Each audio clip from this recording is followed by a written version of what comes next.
Taller de gaitas y tambores, nivel básico.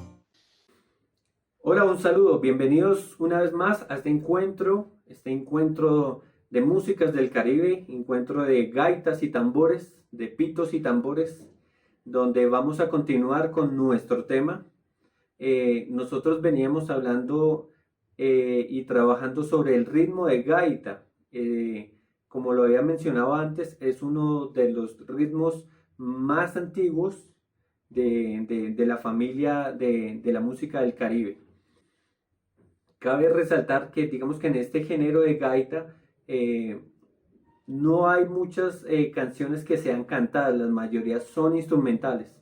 Entonces, por ejemplo, en San Jacinto lo llaman gaita corrida porque simplemente eso va de chorro y no hay cantante. También eso es una referencia de las partes más antiguas.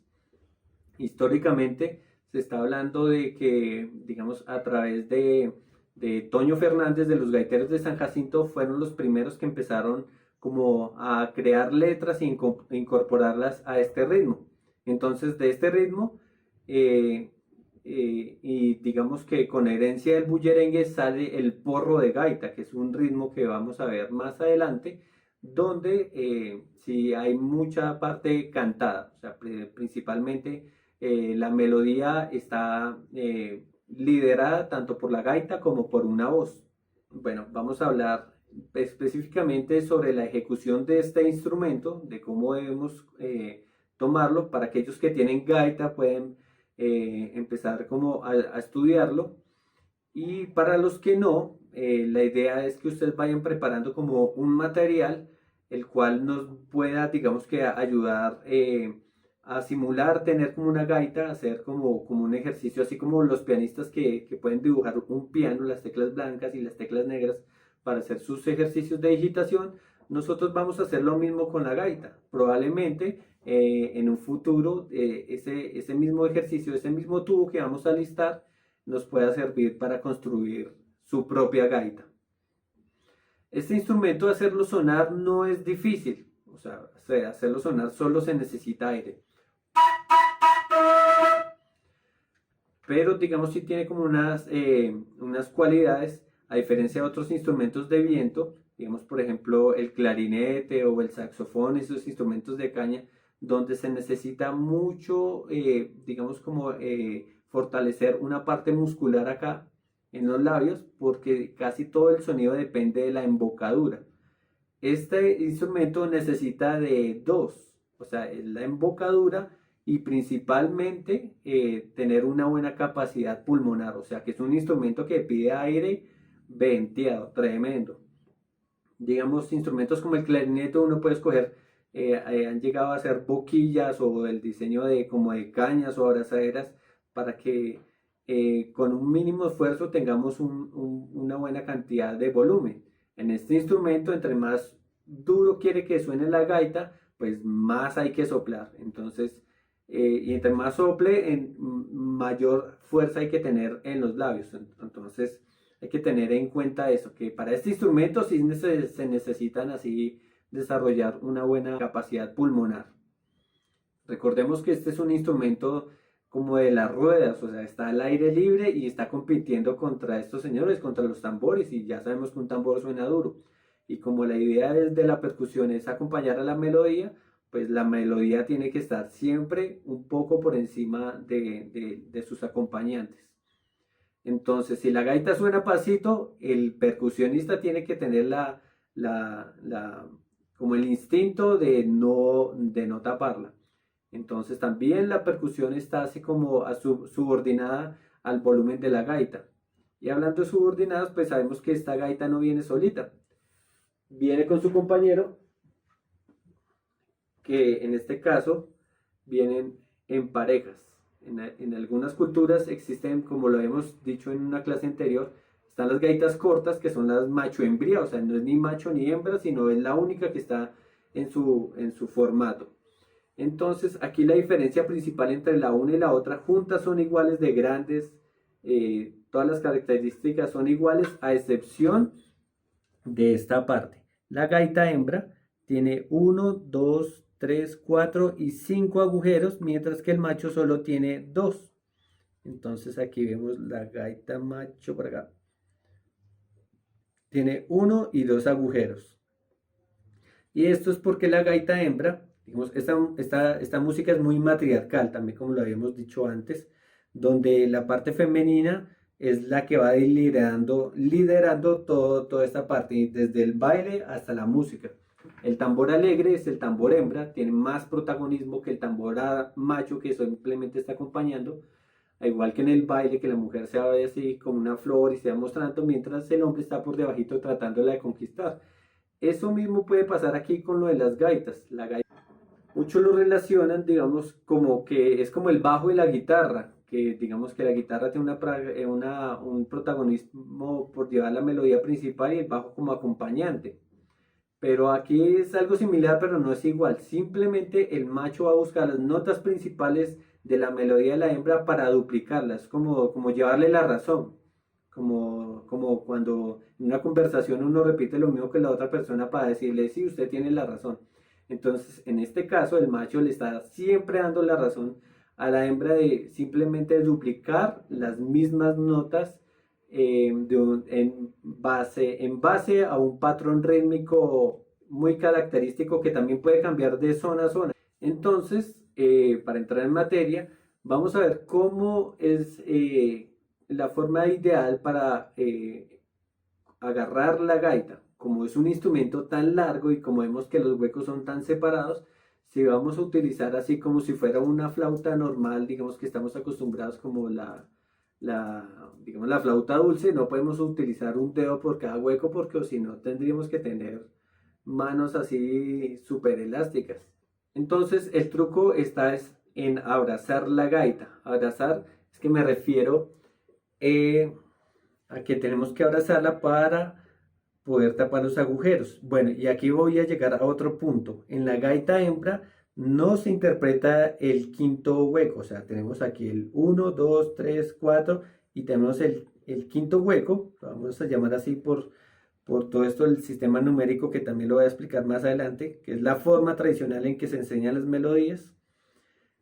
Y esto también tiene, digamos, hay una explicación sencilla porque hay un quinto hueco que no se tapa.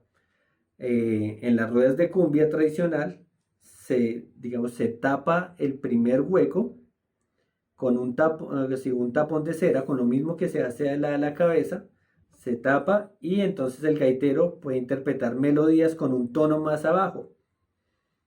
Entonces, digamos que si cambian de cantante que no puede hacer notas tan agudas o simplemente está así como fatigado ya en la parranda a las 3 de la mañana, pues tapan acá y se trasladan acá. Es una forma de hacer una transposición o un cambio de tonalidad. Estas gaitas, digamos, esta ya es una gaita temperada en la cual está afinada a sol mayor. La mayoría de las gaitas tradicionales están muy cercanas a esta tonalidad. Entonces, para los que conocen, bueno, la parte de gramática, este sería no una tonalidad de sol mayor, sino un la menor, un la dórico, perdón, porque se está tocando desde el segundo grado, o sea, no se está arrancando desde el sol, sino desde el segundo grado que es la, ¿no? Do, re, mi, fa, sol, la, entonces arranca la misma escala de la a la, pero con la estructura de sol mayor, o sea, la menor con fa sostenido. Y eso pues también en la música occidental se conoce como un la dórico. Esto tiene como un color característico en la melodía y es que puedes tornarse un poco así como melancólico. El agarre, básicamente, como habíamos dicho hace un momentico, no vamos a utilizar un dedo por cada hueco porque sería muy difícil interpretarlo. O si cogemos, digamos, la forma es que el primer hueco va a ser con el dedo índice y el tercer hueco con el dedo anular. Pero tampoco vamos a utilizar las yemitas de los dedos. Si utilizamos las yemitas de los dedos, eso va a ser así como re incómodo porque nos va a obligar como a sacar el brazo como si estuviéramos bailando merengue. Entonces la forma más cómoda es abrazándola y significa que el primer agujero lo vamos a tapar con la falange, o sea, falange, falangita y falangeta, o sea, con la primer falange del dedo y ahí de una vez nos va a quedar el segundo agujero para hacer con el dedo anular y lo podamos manejar de esta forma. Aquí hay una parte importante que es la parte del equilibrio de la gaita. El equilibrio de la gaita está en el dedo pulgar, la parte trasera y el dedo del medio, ¿sí? El dedo del corazón va a quedar justamente en medio de los dos primeros huecos. Y esto nos permite hacer estos movimientos. Entonces, en el sistema numérico esto sería un 0, porque no se está tapando nada. 0, 1 y 2. Lo mismo vamos a hacer para el orificio 3 y 4. Estos como están más pegaditos acá, porque es una gaita afinada, aquí es donde viene como la parte del semitono, entonces podemos aquí utilizar el dedo índice y el dedo medio. Cuando es una gaita tradicional, que el cuarto hueco viene más para abajo, entonces hacemos lo mismo acá, con el dedo índice y anular. Entonces cuando es tradicional, lo utilizamos acá. Por ejemplo, por acá tengo una gaita tradicional, donde podemos ver que la distancia de los huecos están prácticamente equidistantes. En cambio aquí en una gaita afinada, pues aquí tenemos que el tercero y cuarto están más pegaditos. Ya teniendo aquí como la parte digamos, del equilibrio de la gaita y podamos hacer este ejercicio, es un ejercicio de mantener el equilibrio acá, 0, 1, 2, 3 y 4. Lo importante, y esto va para cualquier instrumento, es que tenemos que estar relajados. Si empezamos como a hacer así, que no nos tapa, y eso, digamos, todo hace parte de un proceso, mientras que los dedos también cogen la sensibilidad de sentir el agujero. En un principio, podamos que creamos que estamos tapando el hueco, pero se nos mueve un poquito, y eso nos va a cambiar el sonido. El primer ejercicio para los que tienen sus gaitas, y también para los que van a interpretar gaita alguna vez, con el ejercicio que vamos a hacer del tubo. Entonces vamos a hacer este ejercicio de tapar los 4 huecos y hacer el primer sonido, simplemente soplar. Todo instrumento de viento tiene esa facultad, que entre más duro lo soplemos nos va a sonar unas notas más agudas. Mientras más suave, vamos a tener un registro más grave.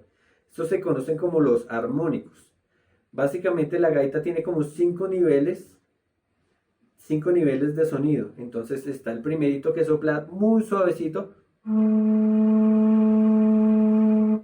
Pero como es tan suavecito y suena poquito, en la música tradicional ese sonido no se utiliza. Tradicionalmente no está porque suena muy pasito, sino el siguiente, o sea, un poquito más de aire. Y si soplamos más duro, pues nos van a salir muchas más notas a medida que soplemos más duro.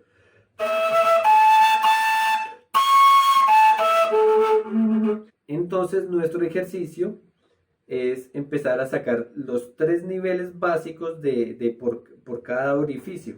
Y vamos a arrancar por la posición número 4, o sea, con los 4 huecos tapados.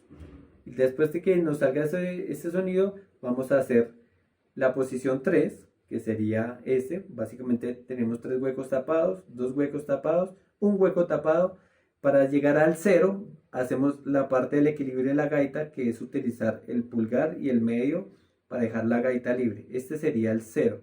Ahora, en la parte de respirar, hay 2 formas en las que se toma como expulsar el aire.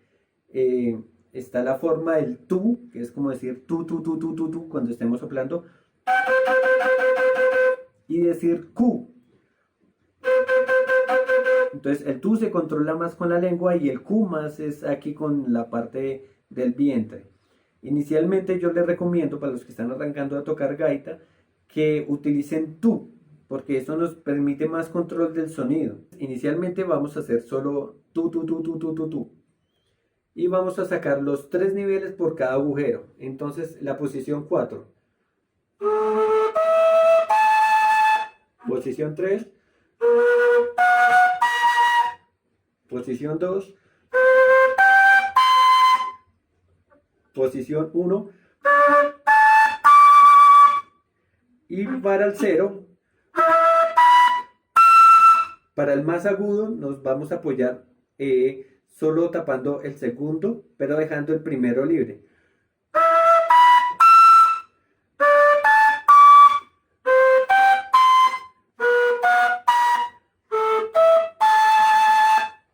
Este sería el primer ejercicio básico, para arriba y para abajo. Bueno, y esa fue nuestra clase de hoy. Estos eran los ejercicios básicos para la gaita. El día sábado nos vamos a conectar para que yo les pueda explicar cómo hacer la parte del tubo para nuestra futura gaita. Y también les contaré las medidas que necesitamos para hacer estas perforaciones. Así que bueno, nos vemos el sábado y bonito fin de semana. Adiós, hasta pronto.